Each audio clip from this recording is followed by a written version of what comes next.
அன்னை தமிழ் கதைகள் சேனலுக்கு உங்களை அன்புடன் வரவேற்கிறோம்.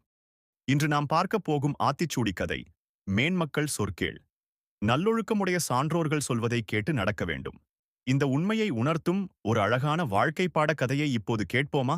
அனைவருக்கும் வணக்கம். நான் உங்கள் கதை சொல்லும் நாயகன் ஜீவா முகேஷ். பூம்பாக்கம் என்னும் ஊரில் நிக்கில் என்ற இளைஞன் வாழ்ந்து வந்தான். அவன் புத்திசாலி, ஆனால் சில நேரங்களில் அவசர முடிவுகளை எடுக்கும் பழக்கம் கொண்டவன். ஒரு நாள் நிக்கில் தன் நண்பர்களின் பேச்சைக் கேட்டு எந்த ஆலோசனையும் பெறாமல் ஒரு வேலைக்கு யோசிக்காமல் சேர்ந்தான். அதற்காக தனது சேமித்த பணத்தையும் முதலீடு செய்தான். ஆனால் சில நாட்களில் அந்த முடிவு தவறாகி முதலீடு செய்த பணமும் பறிபோனது. இதனால் நிக்கில் மிகவும் வருத்தமடைந்தான். மனம் உடைந்த நிக்கில் நல்லொழுக்கம் கொண்ட ஒரு சான்றோரை சந்தித்தான்.